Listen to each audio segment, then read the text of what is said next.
parler du dernier titre que vous avez sélectionné pour nous, qui est le titre de Beneteau. Est-ce que là, Beneteau, donc vous nous avez parlé de Hermès, vous n'êtes pas très optimiste, Pernod Ricard, vous ne l'êtes pas du tout. Est-ce que sur Beneteau, par contre, vous avez identifié une zone, un début de latéralisation qui pourrait inciter certains investisseurs à se renforcer ou à acheter du Beneteau? Alors Beneteau, on est tout à fait sur une zone sur une ligne de partage des eaux. Et c'est le comportement de l'action dans les prochains jours et surtout le franchissement d'un niveau que je vais indiquer qui pourrait nous faire passer en zone d'achat. Alors Beneteau, c'est quand même, soyons quand même positifs, on est quand même sur un schéma, sur une tendance qui est haussière. Alors, les cours sont un petit peu chahutés, perturbés, mais globalement, la tendance, elle est haussière.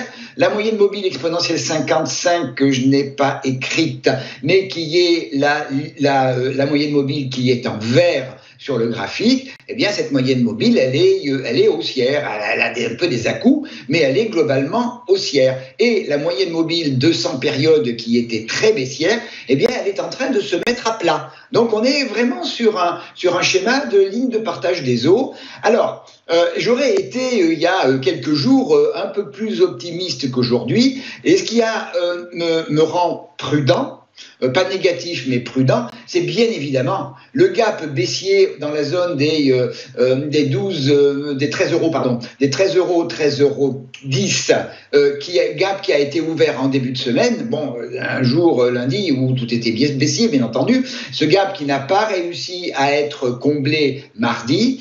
On est actuellement donc juste sous ce gap. On a néanmoins, avec ces 2 journées de lundi et mardi, on a validé une oblique haussière qui, elle est tracée sur mon graphique. Donc, tout va se jouer dans les jours prochains et j'attends, j'espère pour ceux qui voudraient rentrer ou peut-être renforcer une position déjà existante, j'attends surtout le franchissement de 13,34 euros. 13,34 euros est une zone qui a été franchie au mois d'avril.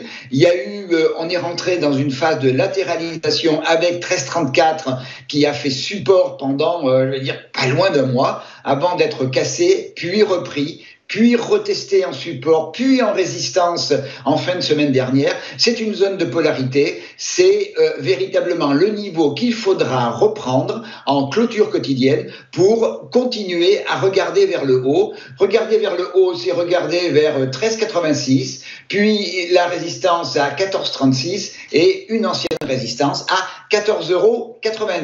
A contrario, si on venait à rompre cette oblique haussière alors quand je dis rompre, c'est pas passer en dessous, c'est une bougie rouge avec un corps de bonne taille, une petite mèche. Une mèche haute importante serait même encore plus favorable, mais c'est un corps rouge important et une petite mèche basse qui indiquerait que véritablement les vendeurs sont passés maîtres du jeu. Et à ce moment-là, sur une bougie de ce type-là, on aurait comme objectif une grosse zone entre 12,18 euros et 12,32 euros, qui est une zone qui a été travaillée au mois de décembre l'année dernière, bien travaillée également en février, en mars, puis à nouveau au mois de mai. C'est une grosse zone de polarité, gros support pour l'instant. C'est le passage, on l'a vu, de la moyenne mobile à 200 périodes. Donc, un échec sur le franchissement du gap haussier avec la reprise en main par les vendeurs nous donnerait comme objectif cette zone 12,18, 12,32, zone d'autant plus importante que sa rupture invaliderait toute la tendance haussière que l'on a sur le graphique et ouvrirait la voie pour un retour sur le gap qui a été ouvert au mois de février, c'est-à-dire sur la zone des 11,50 euros. Donc tout va se jouer ce que j'appellerais une grosse rouge, une belle rouge, ou le franchissement de 13,34 euros. Ok, on va suivre avec attention. Hein, c'est un dossier très intéressant, celui de Beneteau, oui, pardon, parce que, eh bien, il faut rappeler que le groupe est en train de finir la rationalisation de son outil industriel. Du coup, ça aussi, il faut rappeler qu'il y a eu une cession importante au groupe Trigano qui a permis au groupe, notamment, eh bien, de se désendetter. Du coup, par la force des choses, ça permet aux dirigeants d'anticiper un renforcement de leur marge opérationnelle, qui, soit dit en passant, devrait être supérieure à celle réalisée avant la pandémie de Covid-19. Du coup, par la force des choses, les analystes financiers qui suivent le dossier sont extrêmement confiants, et notamment Oddo BHF qui eh bien, vise un cours à 15 euros. Du coup, par la force des choses, eh bien, tout semble plutôt aller bien. Le vent souffle de nouveau dans les voiles de Beneteau, oserais-je dire.